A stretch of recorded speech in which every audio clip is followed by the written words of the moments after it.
and welcome to this, the Classical Association public lecture series, the first in the 2021-22 series of events.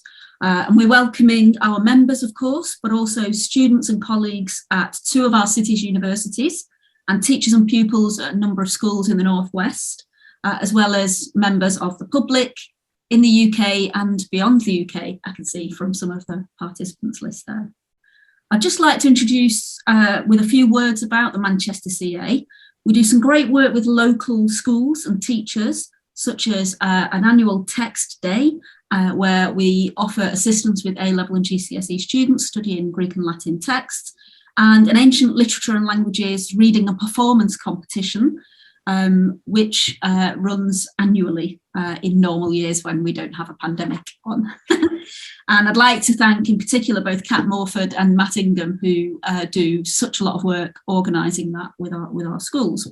We're also the homes of one of their other initiatives, Athena's Owls, which you may have seen, which is a programme of crafts and storytelling for very little kids, which is hosted at Central Library in Manchester and has actually been so successful, it's being exported to Classical Association branches around the UK.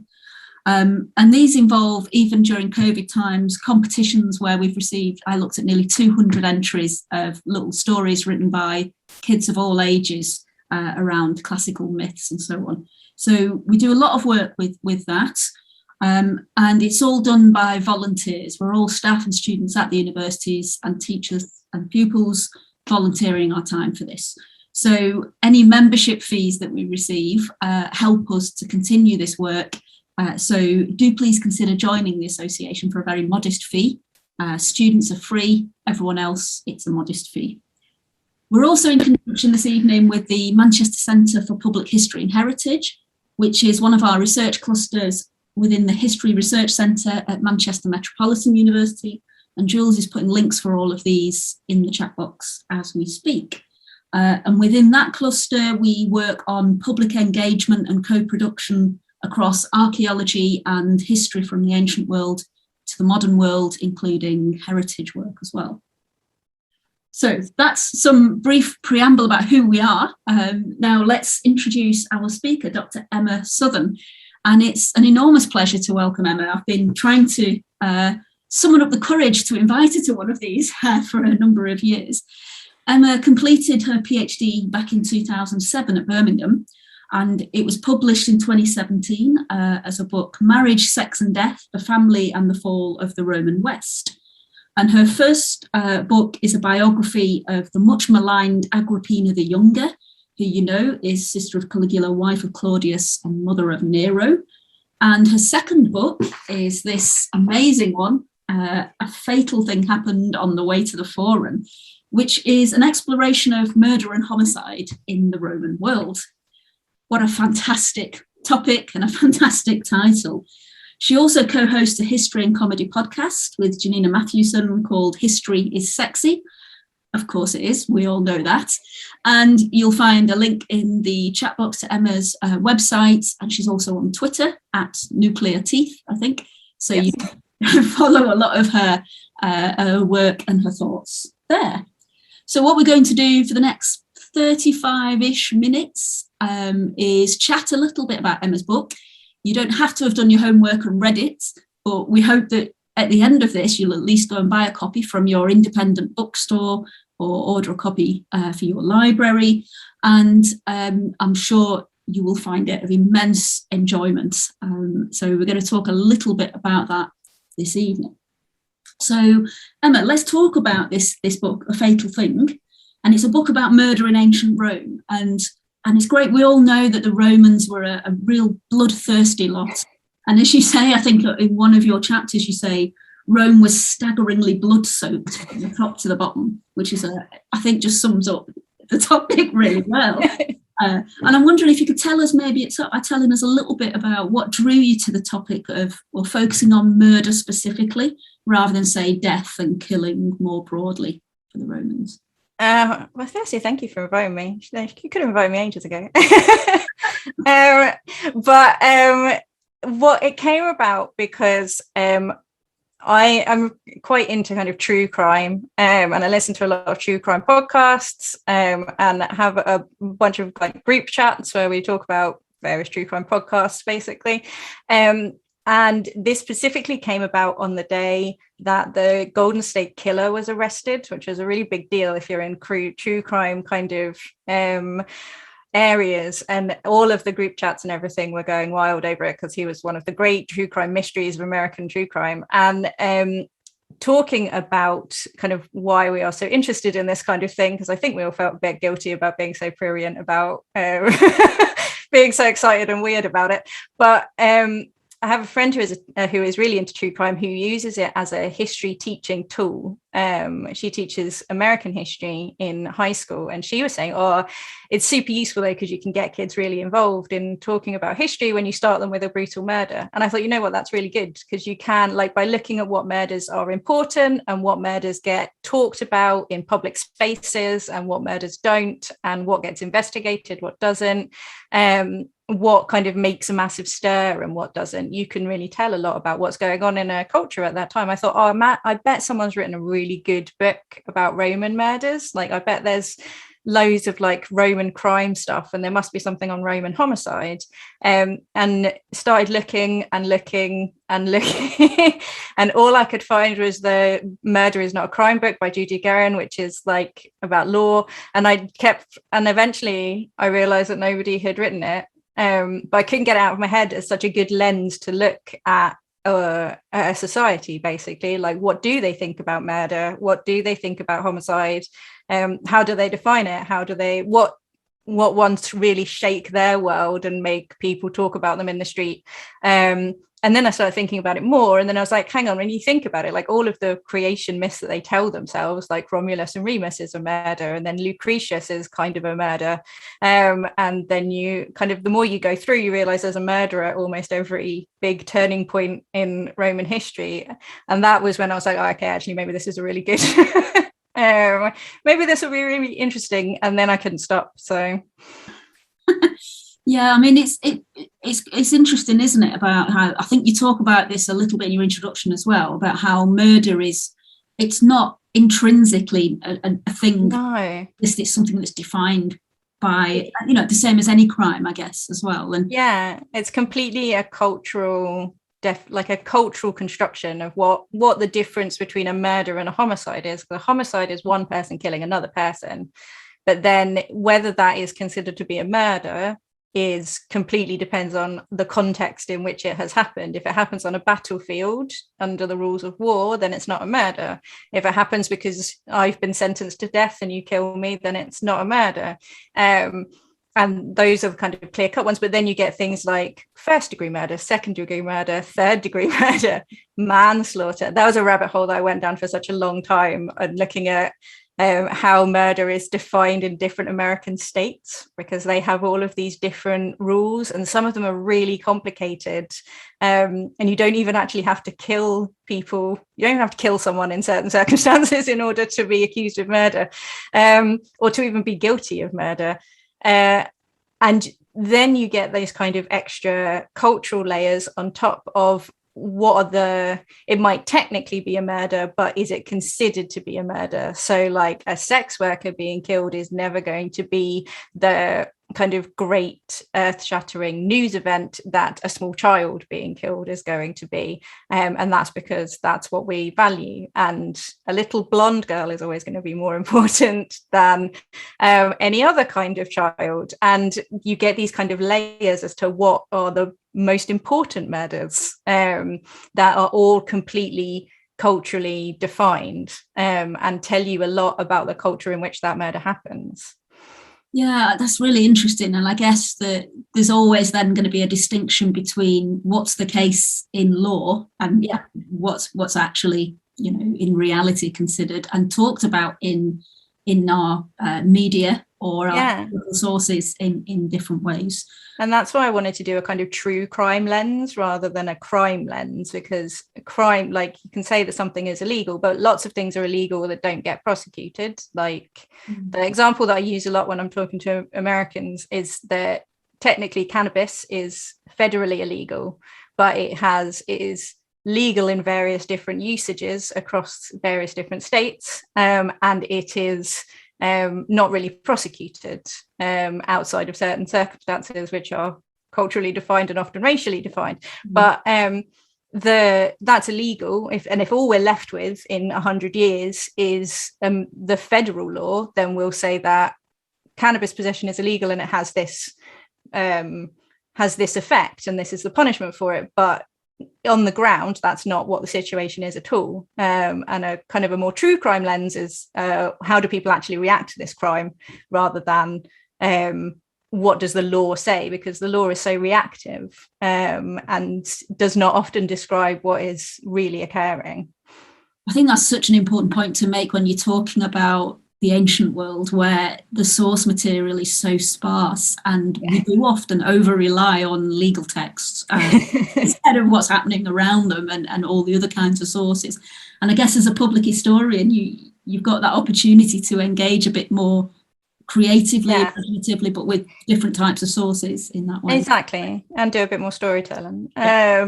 But I remember when I was doing my PhD, because my PhD, like my first book, has a lot of law in it, just tons of like Salic law and late Roman law. And I remember going and reading what the British laws around divorce are, like what actually are they? And, you know, everybody knows someone who's divorced, and everybody knows, people who have been married multiple times. But if you just had the law, it would look really, really hard to get a divorce. Like if all you had was that, it would look like it was a series of massive hoops to jump through in order to, because we don't have no fault divorce. You have to be able to prove that someone is at fault, and and technically both of you have to agree, so you can't have one person. And it looks really hard. It's not. But the law is so distorting because it's so has to be so simplified, and therefore if you want to be telling stories, the law is a distorting lens to look through. Well, let's move on to the most famous murder. We'll jump ahead a few months to the Ides of March. You point out in your book, most of us, when we're thinking about the Romans, if we're not academics or teachers or students, we're tuning in for the blood and gore of Roman political history and all the political intrigue. And to a 21st century audience, Caesar's murder or assassination is, we know about it because we've been weaned on the literature and the TV and the movies and the plays that all feature this. And you talk in the book about why that is, and then go on to give us this really detailed and insightful overview that's a lot more exciting to read than any academic chapter I've read on this. I'll give them to students. So I think I'll be giving this to students. But you give kind of the political background to Caesar's murder. And I'm wondering, as a public historian, how important you think it is to provide that sort of detailed and authoritative background. And can you do it in dialogue with what we think we already know about Caesar's murder from stage and screen? I think so. What I really wanted to do with that was to contextualize Caesar's murder, because I think so often when you tell the story of the late Republic, like in HBO's Rome or whatever, or in like novelizations and things, they tend to focus on Caesar as a unique person. And also just start basically at the end when it's just him and Pompey left. And they just tell that couple of decades, but it's not, there's so like hundreds of years of leading up to it. And when you decontextualize it from the rest of the Republican history, you end up with a story that's just like, there was a guy and he tried to restore the Republic. No one knows why.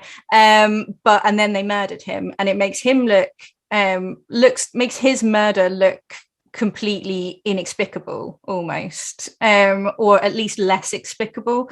And it makes them look like they just came out of nowhere and brutally murdered poor old Julius Caesar, who all he wanted to do was rule the Republic. But when you kind of put it in the context of, I start going back to the Gracchi, and you could probably keep going back, but that's the point where I start and say that this is the point at which they start to develop this kind of murdering someone by saving the Republic storyline that they can tell themselves.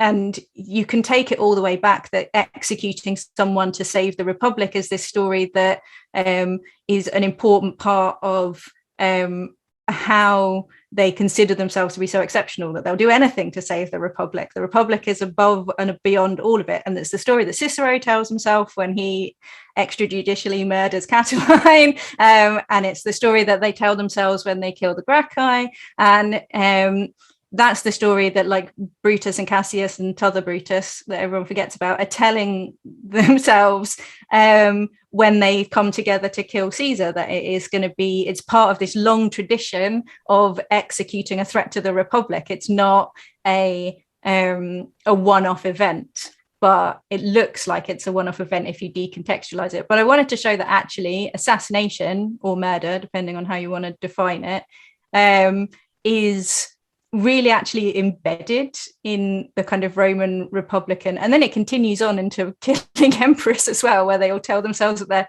the first few tell themselves they're killing the emperor to actually save the Republic. But they, you know, they think that they're great heroes, and there's this great tradition that actually killing is very important and heroic, and is not exceptional necessarily, but that it's almost, I won't say normalized, but normalized.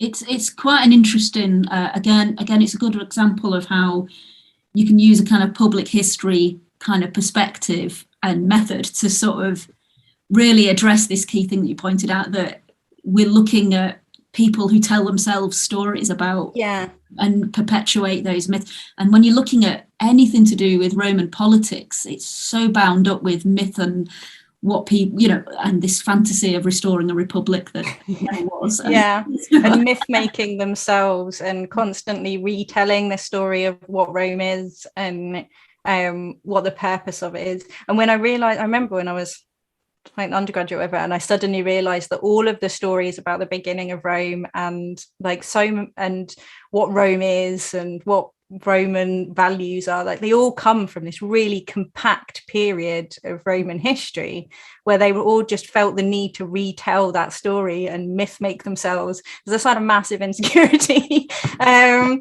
But so many of them all come from this little compact kind of 100-year period of feeling the need to myth make and to decide who they really are and what they're doing, because they feel like they're on unstable ground from kind of and then the kind of Augustus project of redoing it all over again. And I was like, oh, okay, so that's how they all kind of fit in. That's why Cicero is always talking in this way about himself, and that's why Caesar is talking in this way about himself. And they're in that milieu of like, what is a Roman? And yeah, and of course, as historians, we're looking back on that. We fall into the same trap all too often as well, don't we? And you know, it's very, very hard to break out of that. It is.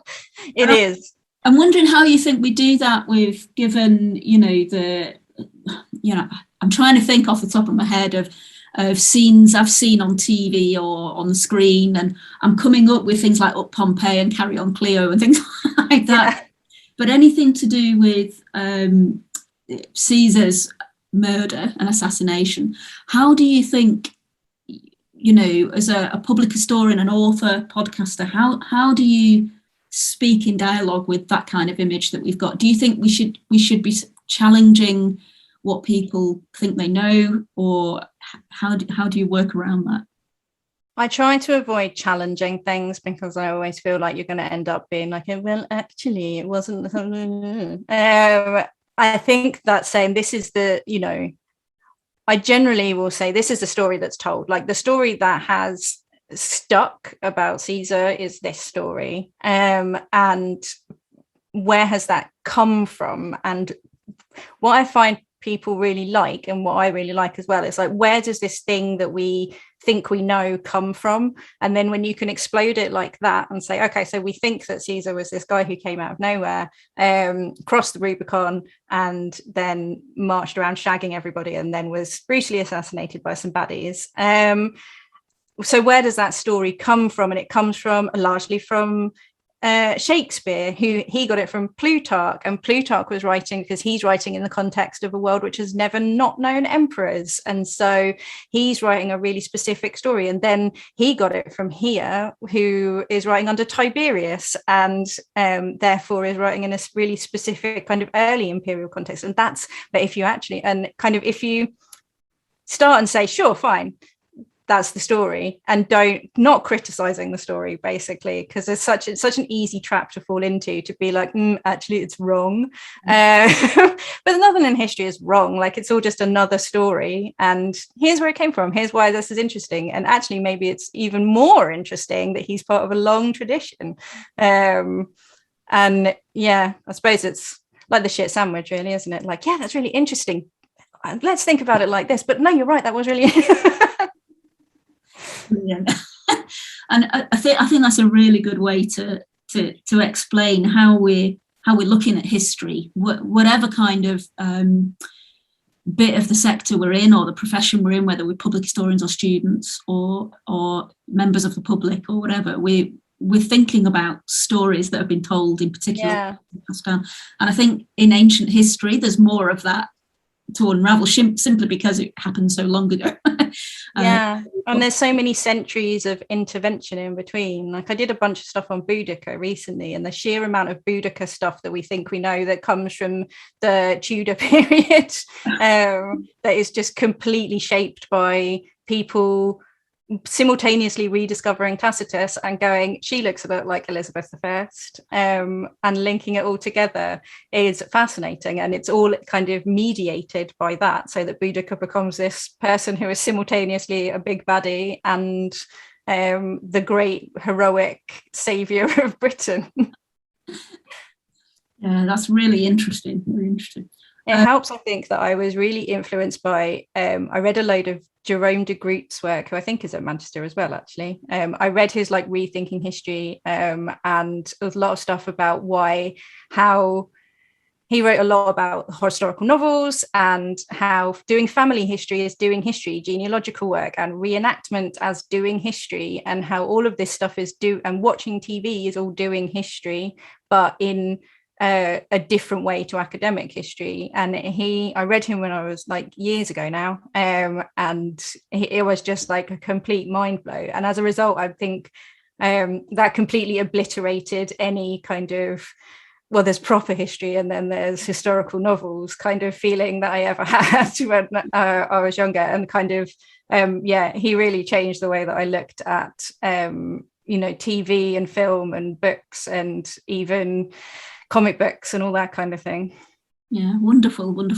It's all part of the same thing we call history, isn't it? So I'm going to give a little quote here from something about your work that was in the Wall Street Journal, and it's on your website as well. It's a really nice quote in which you write, and the quote is, "At a moment when the study of classics struggles to escape its starchy imperialist legacy, Southon's cheeky enthusiasm feels like the path of salvation." That's a lovely quote, because it says a lot about your book. I don't know if it says a lot about you. I don't know how cheeky you are, but it's a nice quote. And I wanted to talk a bit about the rest of the book. You move away from the Senate floor and the law courts to talk about murder in the family, and within the context of the Roman slave state. And there's even a chapter on murder by magic. And I wonder if you could tell us a bit about the importance of addressing these sorts of subjects and people, and almost in some ways an everyday life kind of thing, apart from the senators. And do you think these things get addressed enough outside of academia? No. So much of what I see outside of academia is the same emperor stories kind of told again and again, like the 12 emperors, Julius Caesar, like so much of, especially with Roman history, like Greek, it's kind of a bit of a cliche, but Greek history doesn't get told, it just gets myths. Like the Greek myths get told over and over again, and Romans don't get any myths, they just have like army stories and politics stories told over and over again. So you get the kind of the Julius Caesar story told over and over, you get emperors told over and over, and the same ones. And like the most recent thing that's been on TV is that Livia show. I don't know if you watched it. But like, you're like, again. But so few things seem to really grapple with the world outside of that, and you do get popular history books which do, but then never going to have the same reach. But I would like more stories about the real world outside of politics. Basically, they're so much harder to tell because you don't have those lovely narrative Tacitus stories and Suetonius telling you what looks like a lovely narrative. But there are so many stories about real people, and when you start to look beyond that and look for something that isn't about an emperor or a politician, you find so many good stories. Like The Murder by Magic one is one of my favorite chapters. I had the best time writing it because I just kept finding people who believed they had, like, their loved ones had been murdered by magic, and who had written these elaborate stories on stone about how so-and-so had cursed their beloved daughter, and that were these really rich kind of soap operas, basically, of like interpersonal drama that ends with a murder by magic. And I was like, wow, so many people in the ancient world really believed that their pet, like, that whoever it was that died in their life, their wife or their husband or their son or their daughter or their mother, didn't just die of lupus or whatever, or malaria. They died of being cursed. Like, what a world to live in. And that's a side of Rome that never gets talked about, really, outside of the specific people that talk about magic. I'm wondering, maybe, sorry to interrupt, this issue of magic, because it's something that's not commonly known, is it, about how important magic and cursing as a practice is. Portents. You get these curse tablets, you know, there's quite a number of academics studying these things and looking at curse tablets. I'm wondering if, so was that considered murder? If you cursed somebody and you cursed them that they would have their eyes gouged out and yeah, God, they're so violent as well.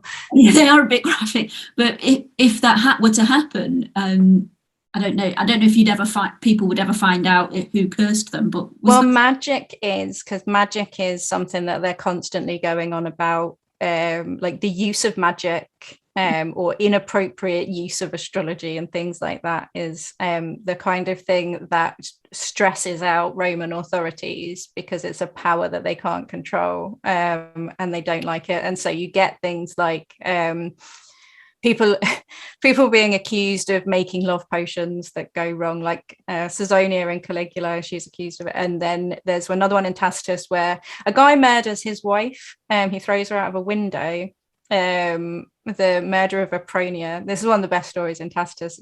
Guy throws his wife out of a window, and he would probably have got away with it if it wasn't for the fact that her dad is like close personal friends with Tiberius. He goes to Tiberius and says, look, something needs doing about this. I need you to deal with it. And so Tiberius literally goes to his house and investigates the scene of the crime. The one and only time that there is an investigation, finds that there is signs of force employed, and then says, okay, that you can prosecute him. But his friends, the murderer's friends, believe that his ex-wife has cursed him with a love potion that sent him mad, and that's why that has happened. So they prosecute her for that, a thing she didn't do.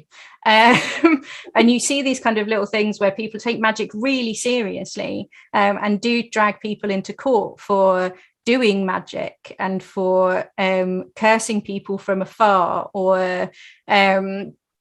or attempting to control somebody from afar in ways that go wrong, that really freaks them out a lot.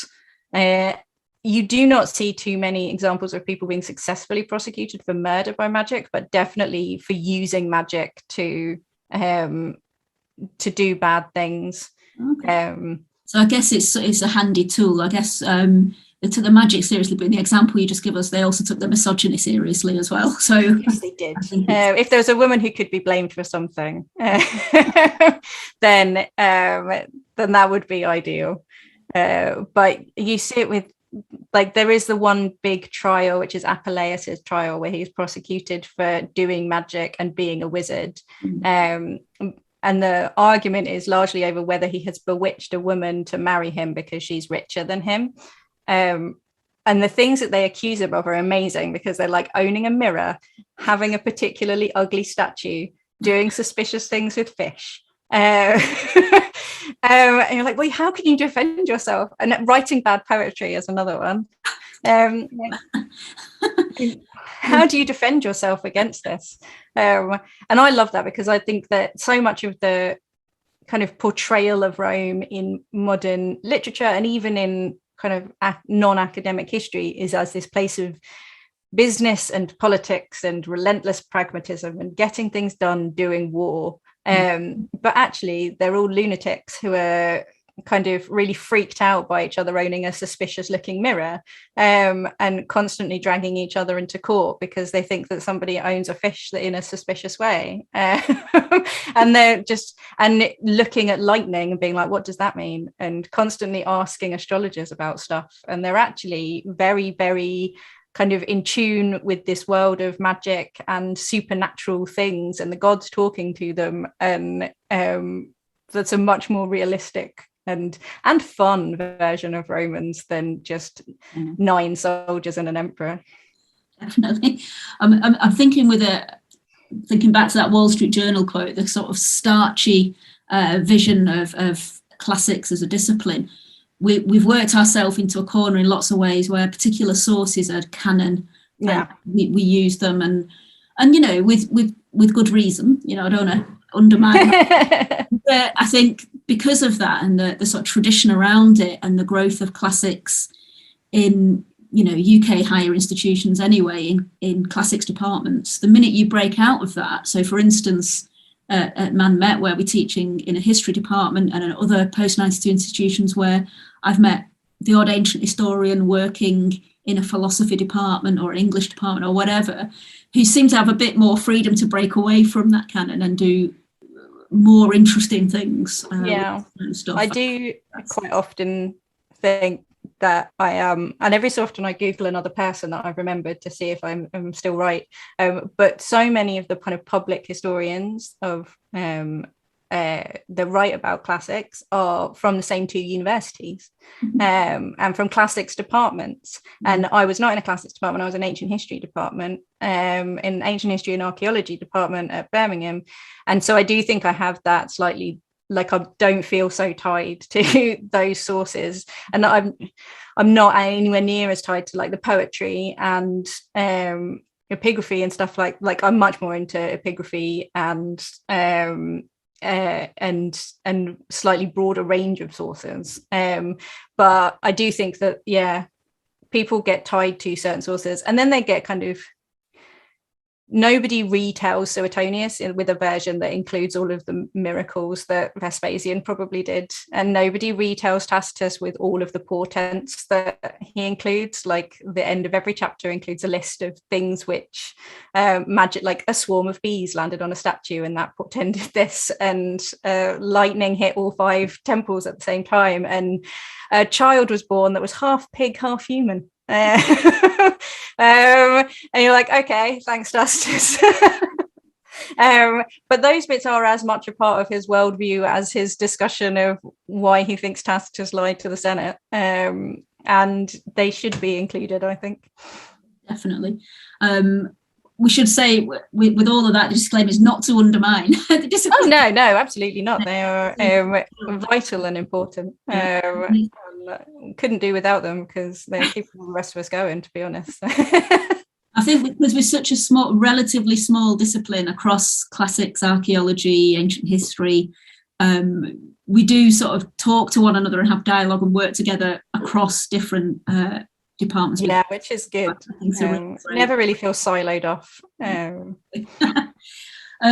I wonder if you, let's move on to emperors, because since you mentioned Tiberius, I'm thinking of some of your descriptions in your emperors and imperial household chapters of the emperors.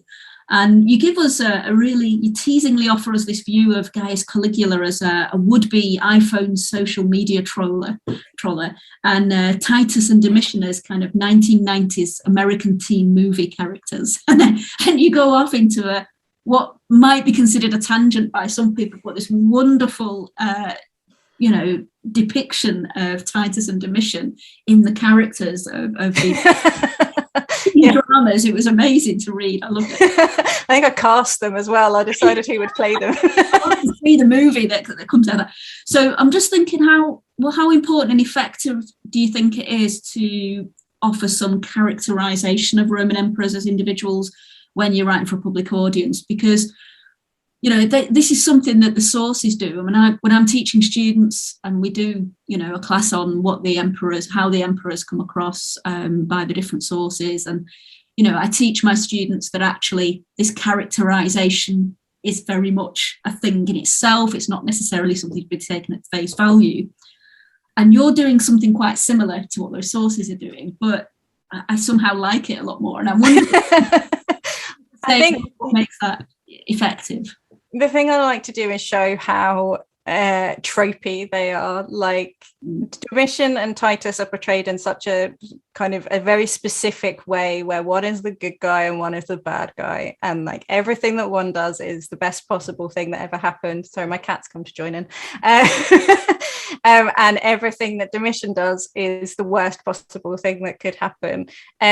And that they fit so nicely into the trope of like the angry teen gamer, like furiously in his bedroom by himself, stabbing flies, and the like high school jock with Berenice on one arm and massive triumph on the other. But they are like, those people don't exist in real life really either. They're just tropes, and they're just fun ways to show how they fit into a specific trope that Romans are telling in their specific genre, and how you can fit them into other genre tropes. Essentially, I do think that if you brought Caligula to the real world, he'd be massive on Twitch, and like 50% of people would hate him and 50% of people would absolutely love him. Modern politician. Yeah, exactly. But he does have that kind of Caligula was my obsession for quite a lot of years. But they're written as tropes, and it's also useful to remind you that they're not, what you've got is not access to them. What you've got is access to a story told about them, in the same way that you've not got access to, people in Mean Girls. You've got characters that have been drawn, particularly in Suetonius. Like he's writing character portraits that fit into the narrative that he has, that are the narrative of biography. Like they will start good but go downhill. When if they're bad, then everything they do is a lie, and if they're good, then everything they do is truthful and pure. And the good ones are all very handsome, and the bad ones are all mysteriously very ugly indeed. And he's very clear about that. That's what he's doing, and that's the point of what he's doing, isn't it? So it's The most fun thing about doing Roman history for me is kind of showing the working of the historians and the biographers and the sources that we've got, and showing how they how stuff fits together as a genre, and how they are doing clever literary things, and that's part of understanding what they're telling us, and that is enjoyable in and of itself. And partly I write these things because they make me laugh a lot, and I would say 80% of what I write is because it made me laugh, and I just really hope that somebody else thinks it's funny as well. Like getting a massive chunk of Mean Girls into the bit about Julius Caesar just really made me chuckle at the time. Just really enjoyed it. Well, just to lower the tone, or make the tone a bit more serious, on a more sobering question here on judicial murder, one of your final chapter on judicial murder. And you talk in this final section of the book about the Roman mindset and the taste for murder, especially of people deemed to be criminals or of lesser value, such as enslaved people or outsiders of some sort. And you give us a couple of examples of some really graphic mosaics that depict brutal murder. And I'm wondering how how important, the humour aside and the fun things that this book obviously gives us, how important do you think it is that we also understand these harsher sides of Roman society?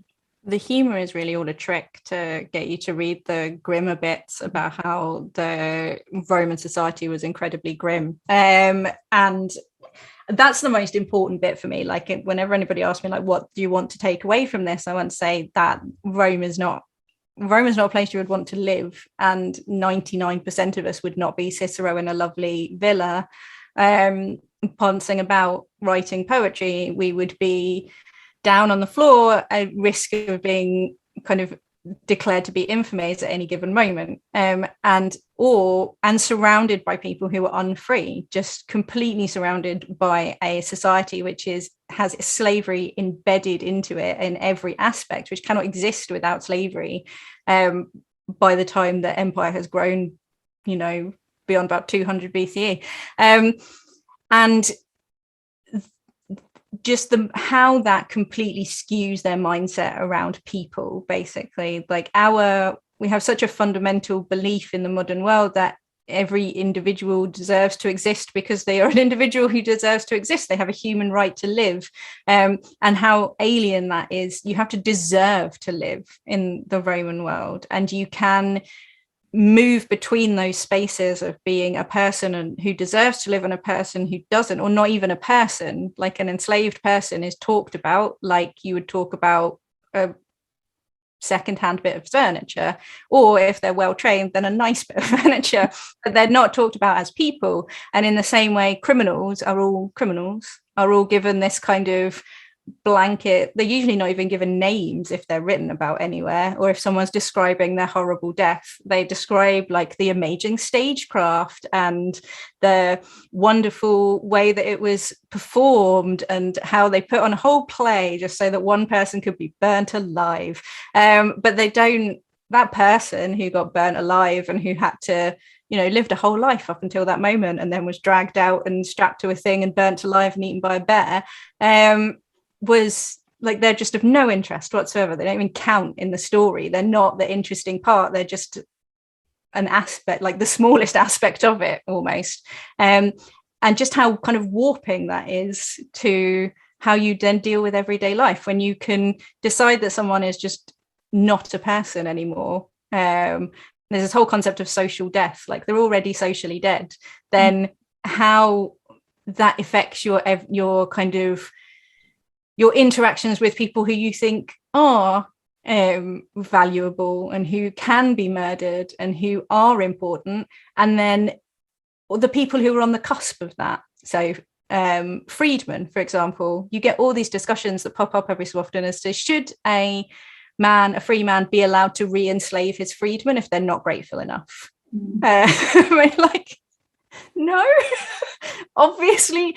But they have these really serious discussions about whether you should be allowed to do that, and whether they should be grateful enough to you. And then how does, like, someone who has been recently freed, or someone who falls out of the who commits a minor crime or something, and how much honor and dignitas and fama are so important because they are not just why you are worthy of being remembered, but that you're worthy of being alive, full stop.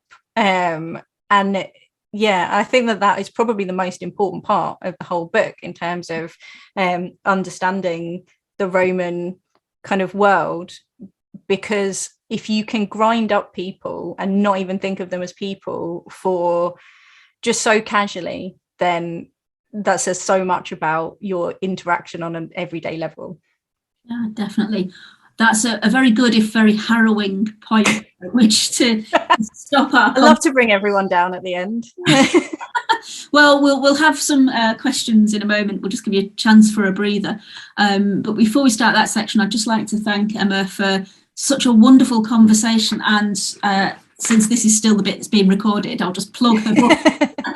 A Fatal Thing Happened on the Way to the Forum. It's in hardback, but the paperback is now available. Please don't buy it on a massive evil corporation's website. Buy it from a decent bookshop, or hive.co.uk, I think. Yeah, or bookshop.org. That's a good one. Yeah, good. But if you leave a review, leave it on the Evil website, because that's the only place where they matter. Well, there we go. There's our instructions for the book. So thank you once again, Emma. Thank you.